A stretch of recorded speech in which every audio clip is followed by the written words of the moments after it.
প্রথম কোশ্চেন দেখো, তাপীয় পীড়ন কি?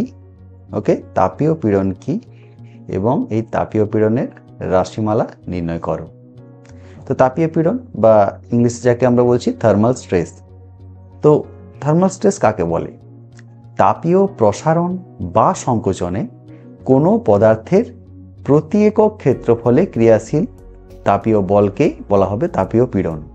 ওকে, তাহলে কি বলা হচ্ছে যে তাপীয় প্রসারণ বা সংকোচন, ওকে, প্রসারণ বা সংকোচন কোনো পদার্থের প্রতি একক ক্ষেত্রফলে যে ক্রিয়াশীল তাপীয় বল হয় তাকে বলা হবে তাপীয় পীড়ন। তো এর এক্সপ্রেশন কি? যে দেখো, একটা ধাতব দণ্ডের দৈর্ঘ্য সাপোজ ধরে নিলাম θ1 ডিগ্রি সেলসিয়াস উষ্ণতায় L1 এবং θ2 ডিগ্রি সেলসিয়াস উষ্ণতায় L2। এখন দৈর্ঘ্য প্রসারণ গুণাঙ্ক যদি আলফা হয় তাহলে আলফা ইকুয়ালস টু আমরা কি লিখতে পারি? দৈর্ঘ্য বৃদ্ধি বাই প্রাথমিক আয়তন ইন্টু উষ্ণতা বৃদ্ধি। এইটা দৈর্ঘ্য বৃদ্ধি, এইটা কি প্রাথমিক আয়তন, আর এইটা উষ্ণতা বৃদ্ধি। তো এখান থেকে আমরা লিখতে পারি ডেল এল বাই L1। এইটা যদি ডেল এল হয়, এটা যদি ডেল এল হয় এবং এটা L1 ইকুয়ালস টু কি হবে? Alpha into del theta. দেখো, আলফা ইন্টু ডেল থিটা। তাহলে দেখো, এই যে আলফা ইন্টু ডেল থিটা আমরা ধরলাম, এই দৈর্ঘ্য বৃদ্ধি যে ডেল এল, এই যে দৈর্ঘ্য বৃদ্ধিটা, এটা বাধাপ্রাপ্ত হলে কি হবে? দণ্ডটির মধ্যে একটা তাপীয় বলের উদ্ভব হবে এবং ওই যে বলের উদ্ভব হবে সেটা যদি আমরা এফ ধরি এবং দণ্ডটির প্রস্থচ্ছেদের ক্ষেত্রফল যদি আমরা এ ধরি, তাহলে তাপীয় পীড়ন কি হবে? বলেছিলাম যে একক ক্ষেত্রফলে যে পরিমাণ বলের উদ্ভব হচ্ছে, তাহলে একক ক্ষেত্রফলে কি হবে? বল বাই ক্ষেত্রফল। তাহলে বল বাই ক্ষেত্রফল, এক্ষেত্রে ইয়ং গুণাঙ্ক তাহলে কি হবে? ইয়ং গুণাঙ্ক সমান হবে তাপীয় পীড়ন বাই অনুদৈর্ঘ্য বিকৃতি। ওকে, তাপীয় পীড়ন বাই অনুদৈর্ঘ্য বিকৃতি বা y equals to F by A, তাপীয় পীড়ন যেটা দেখলাম এফ বাই এ, এবং অনুদৈর্ঘ্য বিকৃতি কি হবে? Del L by L1। আর ডেল এল বাই L1 সমান আমরা কি পেয়েছি? Alpha del theta. তাহলে এই ডেল এল বাই L1 এর পরিবর্তে আমরা যদি এখানে আলফা ডেল থিটা বসাই, তাহলে কি হবে? F by A equals to Y into alpha del theta. এই যে দেখো, Y into alpha del theta. Okay, এই রিলেশনটা চাইছি। তাহলে আমরা কি লিখতে পারলাম? তাহলে যে তাপীয় পীড়ন ইকুয়ালস টু কি না, দেখো ইয়ং গুণাঙ্ক, দেখো ইয়ং গুণাঙ্ক, আলফা কি দৈর্ঘ্য প্রসারণ গুণাঙ্ক এবং ডেল থিটা উষ্ণতা বৃদ্ধি। ওকে, বোঝা গেল? চলো এরপর আসছি নেক্সট কোশ্চেন। দৈর্ঘ্য প্রসারণ গুণাঙ্ক ও ক্ষেত্র প্রসারণ গুণাঙ্কের মধ্যে সম্পর্ক স্থাপন করো। এক নম্বর থাকলে তোমরা কি করবে? জাস্ট এটাই লিখবে, beta equals to twice alpha, যেখানে আলফা হচ্ছে দৈর্ঘ্য প্রসারণ গুণাঙ্ক এবং বিটা হচ্ছে ক্ষেত্র প্রসারণ গুণাঙ্ক। এগুলো এক নম্বর কোশ্চেন থাকলে। তো যেমন আরেকটা কোশ্চেন, দৈর্ঘ্য প্রসারণ গুণাঙ্ক অর্থাৎ আলফা এবং আয়তন প্রসারণ গুণাঙ্ক অর্থাৎ গামার মধ্যে রিলেশন কি? না alpha equals to 3 alpha, gamma equals to 3 alpha. আলফাটা দৈর্ঘ্য প্রসারণ গুণাঙ্ক, গামাটা হচ্ছে ক্ষেত্র প্রসারণ গুণাঙ্ক। এবার তরলের যে প্রকৃত প্রসারণ এবং আপাত প্রসারণ, তরলের তো দুই প্রকার প্রসারণ আছে। তো প্রকৃত প্রসারণ এবং আপাত প্রসারণ, এই দুইয়ের মধ্যে পার্থক্য কি? রিলেশনটা লিখলেই হবে, তাই তো? এই রিলেশনটা লিখবে এবং লেখার পর বলবে যে কোনটা কি। অর্থাৎ এটা হলো আপাত প্রসারণ, এটা আপাত প্রসারণ, এবং এটা কি? এটা পাত্রের প্রসারণ। ওকে, বোঝা গেল? পাত্রের প্রসারণ। এবং এটা কি? প্রকৃত প্রসারণ কি? এটা কি হচ্ছে? প্রকৃত প্রসারণ। প্রকৃত প্রসারণ। ওকে, আচ্ছা, তো চলো আসছি আমরা পরবর্তী কোশ্চেন। পরবর্তী কোশ্চেনে কি বলা আছে দেখো, T1 ডিগ্রি সেলসিয়াস ও T2 ডিগ্রি সেলসিয়াস উষ্ণতায় একটি তরলের ঘনত্ব যথাক্রমে D1 ও D2 হলে D1 D2 ও T1 T2 এর মধ্যে যে রিলেশন, সেই রিলেশনটা কি সেটা বের করতে হবে। কি না আয়তন প্রসারণ গুণাঙ্কের রাশিমালাতে এইগুলোর ফর্মে আমাকে বের করতে হবে। কি হবে সেটা? Gamma equals to D1 minus D2 by D2 into T2 minus T1। অর্থাৎ এটা কি? এটা ঘনত্বের পার্থক্য। কি? এটা ঘনত্বের পার্থক্য। এটা কি না অন্তিম ঘনত্ব, অন্তিম ঘনত্ব, এবং এটা হচ্ছে উষ্ণতার পার্থক্য। বুঝা গেল? উষ্ণতার পার্থক্য। চলো এর পরের কোশ্চেন, একটি ধাতব সেকেন্ড দোলক ঘড়ি 20 ডিগ্রি সেলসিয়াস তাপমাত্রায় সঠিক পাঠ দেয়। ওকে, কত? 20 ডিগ্রি সেলসিয়াস তাপমাত্রায়। যদি কোনো নির্দিষ্ট দিনে দোলক ঘড়িটি 15 সেকেন্ড স্লো যায়, 15 সেকেন্ড স্লো যায়, তাহলে ওই দিনের তাপমাত্রা কত? বুঝতে পারছো? অঙ্কটা কিন্তু একটা ভাইটাল। সুতরাং দেখো, দোলক রডটির উপাদানের দৈর্ঘ্য প্রসারণ গুণাঙ্ক দেওয়া আছে 12 × 10⁻⁶ ডিগ্রি সেলসিয়াস ইনভার্স। এবার দেখো, ধরা যাক ওই নির্দিষ্ট উষ্ণতা থিটা ডিগ্রি সেলসিয়াস, যে উষ্ণতা এটা 15 সেকেন্ড স্লো যাচ্ছে। এখন 20 ডিগ্রি সেলসিয়াস উষ্ণতায় অর্ধদোলনকাল T1 ও থিটা ডিগ্রি উষ্ণতায় তা T2 হলে এবং দোলক দণ্ডের দৈর্ঘ্য যথাক্রমে L1 ও L2 হলে আমরা কি লিখতে পারি? T1 = π × √L1/g, আর এটা T2 = π × √L2/g। এবং এই যে অর্ধদোলনকাল 1 সেকেন্ড যখন সময় সঠিক দেয়, তাই আমরা 1 লিখছি। ওকে, এবং এই T2 = দেখো π √g, নিচে বসানো। এবার যে L2 কি হবে? L1 × 1 + আলফা × থিটা -20, অর্থাৎ এটা উষ্ণতা বৃদ্ধি, এটা ডেল থিটা, এটা কি? এটা দৈর্ঘ্য প্রসারণ গুণাঙ্ক আলফা, তাই তো? তো এখান থেকে দেখো আমরা কি পাবো? এবার যদি আমরা ওই মানগুলো বসাই, আমরা আলফার মান যদি বসাই, তো সেক্ষেত্রে আমরা T2-র মানটা কি পাবো? এইটা আমরা পাবো। এবং প্রশ্ন অনুসারে বলা হয়েছে যে দেখো, প্রথম অবস্থায় যে দোলনকাল ছিল তার থেকে কত না 15 সেকেন্ড স্লো হয়ে গেছে। তাহলে দেখো, এই যে 86,400/T2 = কত না 15 সেকেন্ড কম হবে 86,400 থেকে। 86,400 মানে কি? একদিন 24 ঘন্টা। তো এটা যদি ক্যালকুলেশন করা হয়, ক্যালকুলেশনটা এভাবে কি হবে? থিটা = 48.94, অর্থাৎ ওই দিনের তাপমাত্রা কত ছিল? 48.94 ডিগ্রি সেলসিয়াস। তবে দেখো, যেহেতু ক্যালকুলেটর ইউজ নেই, তাহলে তোমরা কি করবে? তোমরা এইখান পর্যন্ত নিয়ে চলে আসতে পারো। এইটা যদি তোমরা রেখে দাও, এখানেই কিন্তু তোমরা ফুল মার্ক পাবে। ওকে, চলো আসছি পরের প্রবলেম। পরের প্রবলেমে কি বলেছে? একটি ইস্পাতের স্কেল 50 ডিগ্রি ফারেনহাইট তাপমাত্রায় ত্রুটিহীন। এটির সাহায্যে 50 ডিগ্রি সেলসিয়াস তাপমাত্রায় একটি পিতলের দণ্ডের দৈর্ঘ্যের মাপ 1.5 মিটার। 100 ডিগ্রি সেলসিয়াস উষ্ণতায় দণ্ডটির প্রকৃত দৈর্ঘ্য কত? ইস্পাতের এবং পিতলের দৈর্ঘ্য প্রসারণ গুণাঙ্কের মান দেওয়া আছে। ওকে, দেওয়া আছে। এখন আমরা জানি C/5 = F - 32/9। এই সমীকরণে F এর মানটা 50 বসাবো, 50 বসালে C এর মানটা পাবো 10। তাহলে আলটিমেট 10 ডিগ্রি সেলসিয়াস তাপমাত্রা এটা সঠিক পাঠ দেয়, তাই তো?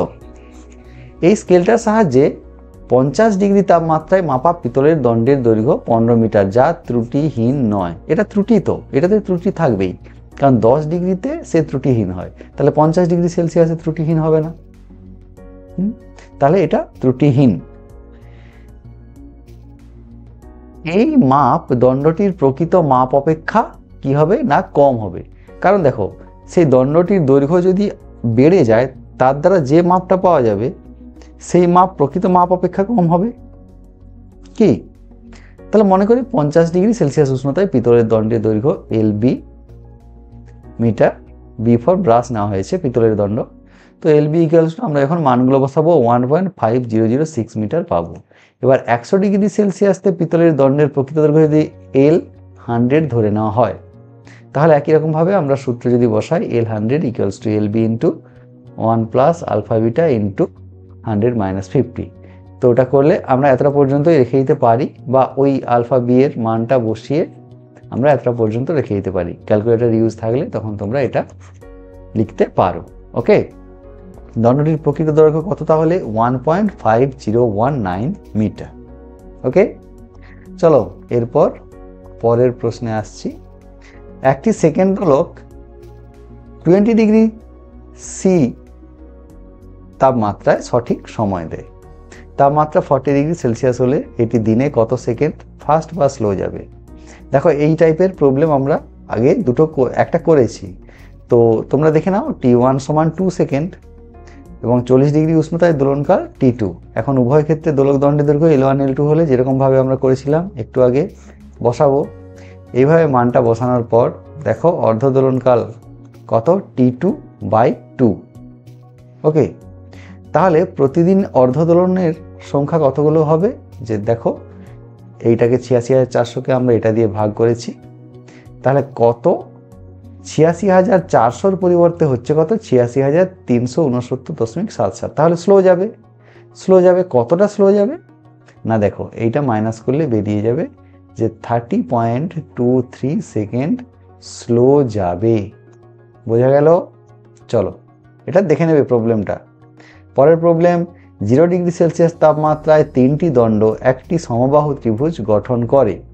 ওদের 2টি দণ্ড একই উপাদানে তৈরি, কিন্তু তৃতীয়টি ইনভারের তৈরি, যার প্রসারণ নগণ্য। ত্রিভুজটিকে স্টিম বিন্দু পর্যন্ত উত্তপ্ত করলে একই উপাদানের দণ্ড দুটির ভিতরকার কোণ হয় π/3 থিটা। প্রমাণ করো দণ্ডদ্বয়ের উপাদানের দৈর্ঘ্য প্রসারণ গুণাঙ্ক √3 θ/200 ডিগ্রি সেলসিয়াস ইনভার্স। ওকে, তাহলে আবার সেভাবে দণ্ডের দ্বয়ের দৈর্ঘ্য ধরে নেওয়া হয়েছে, যেহেতু সমান বলেছে এল, এবং দৈর্ঘ্য প্রসারণ গুণাঙ্ক আলফা, যেহেতু কারণ উপাদানও একই। তাহলে 100 ডিগ্রি উষ্ণতায় সেলসিয়াস উষ্ণতায় দৈর্ঘ্য কত হবে না, আমরা যে নিয়মটা বসাবো সেটা হলো 1 + α × ডেল থিটা। ওকে, ডেল থিটা কত? 100। কেন না, উষ্ণতা 100 ডিগ্রি বৃদ্ধি পেয়েছে। দেখো 0 ডিগ্রি সেলসিয়াস থেকে বৃদ্ধি পেয়েছে। ওকে, কারণ স্টিম বিন্দু পর্যন্ত উত্তপ্ত করতে হয়েছে। দেখো স্টিম বিন্দু পর্যন্ত উত্তপ্ত করতে হয়েছে কত থেকে না, 0 ডিগ্রি সেলসিয়াস থেকে। তার ডিফারেন্স কত হবে না, 100 ডিগ্রি সেলসিয়াস। ওকে, তাহলে সেটা বসানো হলো। বসানোর পর দেখো আমরা কি পাচ্ছি না, আলফা = 3 θ/200 আমরা পাচ্ছি। তাহলে শীর্ষবিন্দুর ওপর লম্ব টানলে কি হবে? সাইন, এটা সূত্র তো কি, তাই তো? কি হলো সে সূত্রটা? এটা θ1 যদি হয়, এটা যদি θ2 হয়, এটা যদি θ3 হয়। ওকে, সেই সূত্র হিসাবে এটা বসানো হয়েছে। তো চলো এরপরে আসছি পরের প্রশ্নে। 0 ডিগ্রি সেলসিয়াস তাপমাত্রায় পারদের ঘনত্ব 13.6 গ্রাম/cc হলে 100 ডিগ্রি সেলসিয়াস তাপমাত্রায় 100 গ্রাম পারদের আয়তন কত হবে? পারদের আয়তন প্রসারণ গুণাঙ্ক দেওয়া আছে 1/5550 ডিগ্রি সেলসিয়াস ইনভার্স। তো ধরা যাক 0 ডিগ্রি সেলসিয়াস উষ্ণতা এবং 100 ডিগ্রি সেলসিয়াস উষ্ণতায় পারদের ঘনত্ব যথাক্রমে 13.6 গ্রাম/cc এবং ρ2।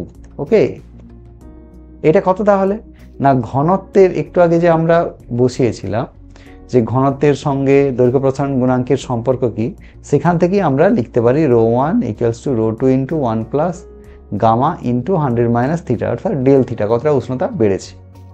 এইভাবে করলে আমরা ρ2 এর মান পাবো এরকম, এতটা পর্যন্ত, ক্যালকুলেটর না ব্যবহার করে। তাহলে ক্যালকুলেটর ব্যবহার করলে তোমরা এটা লিখতেই পারো। প্রবলেমটা এখন শেষ হয়নি। এরপর কি না, 100 ডিগ্রি সেলসিয়াস তাপমাত্রায় পারদের ভর কত না, m = 100 গ্রাম, এবং আয়তন যদি v হয় সেক্ষেত্রে দেখো ρ2 = m/v। এখান থেকে আমরা কি করে পাবো না, দেখো ρ2 এর মান তো আমরা পেয়েছি, যদি নাও পাই তাহলে আমরা এখানে কি লিখতে পারি, v = m, m এর মান কত, m এর মান 100, যেহেতু 100 গ্রাম বলা হয়েছে, এই যে 100। এবার ρ2, ওকে, ρ2 এর মানটা কত বসাবো, দেখো এইখানে যেটা পেয়েছিলাম 13.6 × 555/565, তাহলে এটা আমরা উপরে লিখতে পারি 565। ওকে, তো সুতরাং এইভাবেও যদি করা যায়, ফাইনাল এত সিসি যদি লেখো তাহলেও তোমাদের অ্যান্সার রাইট। ওকে, চলো এরপর আসছি পরের কোশ্চেন। ইস্পাতে তৈরি একটি মিটার স্কেল 10 ডিগ্রি সেলসিয়াস উষ্ণতায় সঠিক পাঠ দেয়। 13 ডিগ্রি তাপমাত্রায় ওই স্কেলের সাহায্যে একটি পিতলের দণ্ড মেপে 5 মিটার দৈর্ঘ্য পাওয়া গেল। একই রকম অঙ্ক কিন্তু আমরা একটা করেছি। 10 ডিগ্রি সেলসিয়াস তাপমাত্রায় ওই পিতলের দণ্ডের সঠিক পাত কত হবে? ওকে, এটা তোমরা করবে, এটা আমরা কিন্তু করেছি, প্রবলেমটা করে দেওয়া আছে। প্রয়োজন হলে তোমরা পিডিএফটা ওখান থেকে দেখে নেবে, পিডিএফটা নিয়ে নেবে, পিডিএফের লিঙ্কে গিয়ে নিয়ে নিতে পারো এবং তোমরা দেখে নিতে পারো। পরের প্রশ্নটা দেখি, সকল উষ্ণতাতেই এ এবং বি ধাতব দণ্ডদ্বয়ের দৈর্ঘ্যের অন্তর 25 সেন্টিমিটার।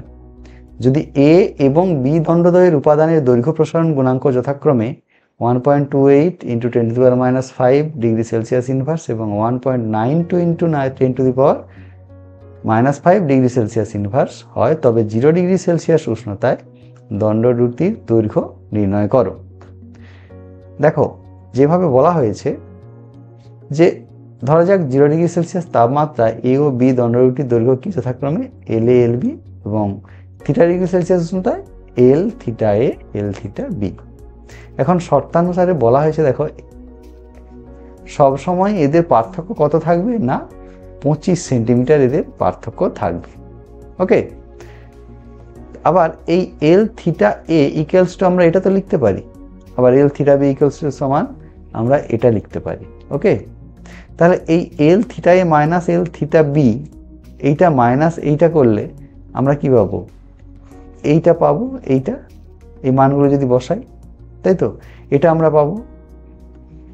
বা দেখো এটা সমান এটা, তাই তো এটা সমান তো এটা বলাই হয়েছে এখানে। দেখো তাহলে এই দুটো যদি কেটে যায় তাহলে আলটিমেট এটা মাইনাস আছে, তাহলে এটাকে যদি আমরা এদিকে নিয়ে চলে আসি তাহলে এটা সমান এটা হবে। ওকে, এটা 0 হয়ে যাবে, কারণ এটা হোল ইনটু এই পার্টটা সমান তো 0, তাহলে এটাও 0, এইটা 0 হলো। এইটা যদি 0 হয় তাহলে আমরা এটা সমান এটা লিখতে পারি, যেটা আমরা লিখেছি এখান থেকে আমরা এইটা পাচ্ছি, এইটা পাচ্ছি। ওকে, এইবার দেখো আমরা কি এরপর 1 নম্বরে কিটা পেয়েছিলাম, এইটা পেয়েছিলাম। তাহলে ওখানে যদি আমরা এই 2 এর মানটা বসাই, এই 2 নম্বর সমীকরণটা বসাই, ওটা বসালে আমরা কি পাবো না L A equals to 75 centimetre, এবং যেহেতু উভয়ের মধ্যে পার্থক্য 25 সেন্টিমিটার তাহলে, এবং L A minus L B equals to 25, তাহলে এটা আমরা পাবো 50 সেন্টিমিটার। ওকে, চলো এরপর আসছি আমরা পরের প্রশ্নে। দুটি রেল স্টেশনের মধ্যে দূরত্ব 500 কিলোমিটার, সারা বছরের তাপমাত্রা, এটা একটা খুব ভাইটাল ইম্পর্টেন্ট পয়েন্ট। ওকে, এটা কিন্তু ইম্পর্টেন্ট একটা প্রবলেম। চলো দেখা যাক, দুটি রেল স্টেশনের মধ্যে দূরত্ব 500 কিলোমিটার, সারা বছরের তাপমাত্রা 20 ডিগ্রি সেলসিয়াস থেকে 40 ডিগ্রি সেলসিয়াসের মধ্যে ওঠানামা করে। দুটি স্টেশনের মধ্যে ইস্পাতের রেল লাইন পাতা হলে রেল লাইনের নিরাপত্তার জন্য মোট কতটা ফাঁক রাখতে হবে? রেল লাইনের মধ্যখানে যে ফাঁক থাকে সেটা তোমরাও জানো, কারণ উষ্ণতা বাড়লে ধাতুর প্রসারণ হয়, তাই লোহার ইস্পাতেরও প্রসারণ হবে, যাতে রেল লাইনটা না বেঁকে যায় তার জন্য ওই ফাঁকগুলো রাখা হয়। তাহলে এই 500 কিলোমিটার দূরত্বের মধ্যে কতটা ফাঁক রাখতে হবে সেটা হিসেব করতে হবে। ওকে, তো ধরা যাক, ভালো করে দেখো, 20 ডিগ্রি সেলসিয়াস উষ্ণতা এবং 40 ডিগ্রি সেলসিয়াস তাপমাত্রায় দুটি স্টেশনের মধ্যে রেল লাইনের দৈর্ঘ্য যথাক্রমে L1 এবং L2। L1টা কত 500 কিলোমিটার বলাই আছে, এবং L2 কত না আমরা সূত্রটা প্রয়োগ করে এইটা আমরা বসালাম। এবার ইস্পাতের দৈর্ঘ্য প্রসারণ গুণাঙ্ক আমরা বসিয়েছি। রেল লাইনের নিরাপত্তার জন্য প্রয়োজনীয় ফাঁক কতটা রাখতে হবে না L2 মাইনাস L1 পরিমাণ ফাঁক রাখতে হবে, তাই তো, তবেই তো এটা ঠিক থাকবে। তাহলে এই উপরের সমীকরণ থেকে দেখো L2 মাইনাস L1 সমান কত পাচ্ছি 20 ইন্টু L1 ইন্টু আলফা। কোথা থেকে পাচ্ছি? এই দেখো এইখানে, এটাতে পেলাম যে L2 ইকুয়ালস টু এটা, তাহলে এখান থেকেই তো আমরা পাবো। দেখো তো ভালো করে লক্ষ্য করো, L2 minus L1 equals to 20 into L1 into alpha, তাই তো, এত মিটার। ওটাই আমরা নিচে লিখেছি, দেখো এই যে এইখানে লিখেছি। তাহলে যদি আমরা লিখে থাকি, এবার যদি আমরা মানটা বসাই, এটা আলফার মান, এটা এল এর মান 500 কিলোমিটার, তাকে আমরা মিটারে প্রকাশ করেছি। তো এটা বসানোর পর আমরা কি পাচ্ছি, এটা 20 মিটার। এখানে কিন্তু ক্যালকুলেটরের কোনো রকম প্রয়োজন নেই, এটা আমরা মুখে মুখেই করতে পারবো। তাহলে কতটা ফাঁক রাখতে হবে ওই দুটো স্টেশনের মধ্যখানে না 120 মিটার ফাঁক রাখতে হবে। ওকে, চলো পরবর্তী কোশ্চেন। পরবর্তী কোশ্চেনে কি বলা হয়েছে যে তামার তুলনায় প্লাটিনামের তারকে কাঁচের বাল্বে রিভেট করা সুবিধাজনক কেন? এটা একটা এমসিকিউরও কোশ্চেন হয়, শর্ট কোশ্চেনও হয়। ওকে, তো কোনো ধাতুকে কাঁচে সিল করার জন্যে কি না কাঁচকে প্রায় 400 ডিগ্রি সেলসিয়াস উষ্ণতায় উত্তপ্ত করা হয়। কাজেই কোনো ধাতুকে কাঁচের বাল্বে রিভেট করতে হলে তাকেও 400 ডিগ্রি সেলসিয়াস থেকে ঘরের তাপমাত্রার পাল্লার ভেতর ওই ধাতু ও কাঁচের সংকোচন ও প্রসারণ সর্বদা সমান হতে হবে। মানে ওই ধাতু যদি 400 ডিগ্রি সেলসিয়াস উষ্ণতায় উত্তপ্ত করা হয়, সেই ধাতুকেও কিন্তু ওই 400 ডিগ্রি সেলসিয়াস থেকে ঘরের তাপমাত্রার এই পাল্লাটার ভেতরে ধাতু এবং কাঁচের সংকোচন প্রসারণ অর্থাৎ দৈর্ঘ্য সংকোচন প্রসারণ সর্বদা সমান হতে হবে। তার মানে কি না দৈর্ঘ্য প্রসারণ প্লাটিনাম ছাড়া অন্য কোনো ধাতুর বেলায় এই শর্ত পূরণ হয় না। তাই প্লাটিনামের দৈর্ঘ্য প্রসারণ এবং কাঁচের দৈর্ঘ্য প্রসারণের প্রায় সমান বলে কাঁচের বাল্বে সহজেই প্লাটিনাম তার রিভেট করা যায়। তাহলে এদের প্রায় কি সমান না এই দৈর্ঘ্য প্রসারণ গুণাঙ্ক, এটা প্রসারণ গুণাঙ্ক প্রায় সমান। ওকে, বোঝা গেল? ঠিক আছে, আশা করি তোমরা এই সেটটা আজকে তোমরা বুঝতে পারলে এবং যদি তোমাদের প্রয়োজন হয় তোমরা লিঙ্কে গিয়ে পিডিএফটা তোমরা নিতে পারো।